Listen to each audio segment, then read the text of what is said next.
जनता जनार्दन है, जनता जी, ही भगवान है। जी, अगर बिल्कुल, उसका आदेश है तो कोई भी हो आना तो होगा ही। बिल्कुल।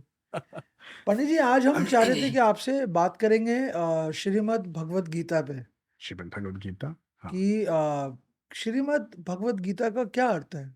श्रीमद् भगवद गीता का अर्थ है कि भगवान के द्वारा जो उपदेश दिया गया, गायन किया गया, किसी बड़े ज्ञान का गायन भगवान के द्वारा गाकर बताया गया, उपदेश दिया गया, उसी को श्रीमद् भगवद गीता कहते हैं। और जब आवश्यकता पड़ी, तब परमात्मा भगवान श्री कृष्ण ने इसका गायन श्री अर्जुन जी को किया है, और वो भी कुरुक्षेत्र के मैदान में।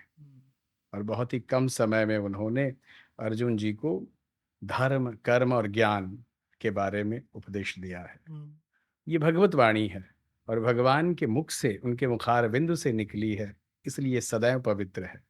जब जब सुने, इसमें कुछ न कुछ नयापन रहता है। हुँ, और एक ज्ञान की बात है, यदि व्यक्ति कहीं फंस जाए या जीवन में किसी प्रकार का कष्ट आ जाए, और भगवत गीता एक बार हम पढ़ लें, श्रीमद् भगवत गीता, तो हमारे सभी कष्टों का निवारण उस श्रीमद् भगवत गीता में लिखा हुआ है। उसका निवारण है कि कैसे उसका निवारण हो सकता है। पंडित जी, हम ये जानना चाह रहे थे कि भगवान श्री कृष्ण जी ने श्रीमद् भगवत गीता सुनाने के लिए कुरुक्षेत्र ही क्यों चुना?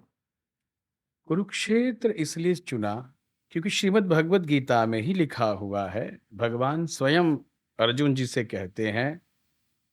अर्जुन जी ने प्रश्न किया कि ये बताइए कि आज ही आपने क्यों सुनाया है, या तो भगवान कहते हैं, हे अर्जुन, तुम्हारे न जाने कितने जन्म हो चुके हैं, और मैं भी बार बार अवतार लेता रहा हूं। हुँ, जब जब हो ही धर्म की हानि, बाढ़ें असुर अधम अभिमानी, तब तब लय प्रभु विविध शरीरा, हरै कृपा निधि सज्जन पीरा।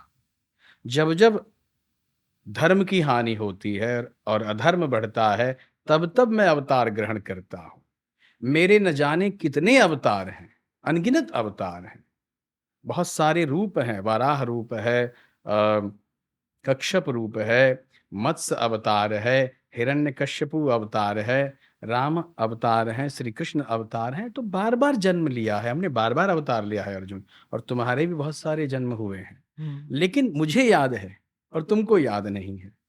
यह भगवत श्रीमद् भगवत गीता मैंने सबसे पहले सूर्य को सुनाई थी, सूर्य ने महाराज इक्ष्वाकु को सुनाई थी।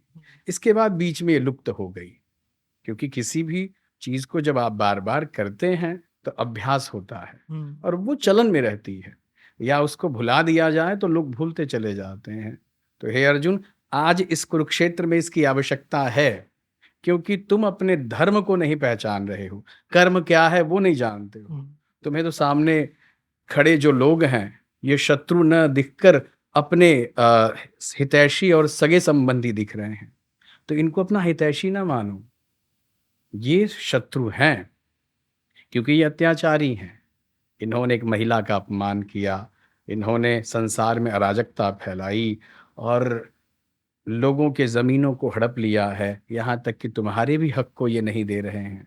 और हमने तुम्हारे लिए 5 गाँव माँगे थे, लेकिन इस दुर्योधन ने कहा कि 1 इंच भूमि भी नहीं देंगे, सुई के नोक के बराबर नहीं देंगे। हुँ, तो ऐसे अत्याचारियों के लिए तो युद्ध होना ज़रूरी है, हुँ, और जब तक युद्ध नहीं होगा, ये मरेंगे नहीं, तो दूसरों को इस बात का प्रमाण नहीं मिलेगा कि भई अत्याचार करोगे तो यही गति होगी। हुँ, उसी कुरुक्षेत्र में जब अर्जुन को मोह हुआ, तब भगवान ने श्रीमद् भगवद गीता सुनाई है, और गायन करके सुनाई है, ताकि उनको ज्ञान हो जाए, अपने मोह के अंधकार से बाहर निकलें हुँ, और प्रकाश की ओर जाएं। जब दिमाग में प्रकाश फैलेगा, जी, तब अर्जुन युद्ध के लिए तैयार होगा।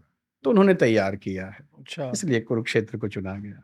नहीं तो कहीं भी सुना सकते थे, हाँ, वही लेकिन मतलब मोह तो वहीं हुआ था, हुँ, और जहाँ मोह हुआ, वहीं पर भगवान ने ज्ञान की का दीप प्रज्वलित किया है अर्जुन हुँ, के हुँ। दिमाग में।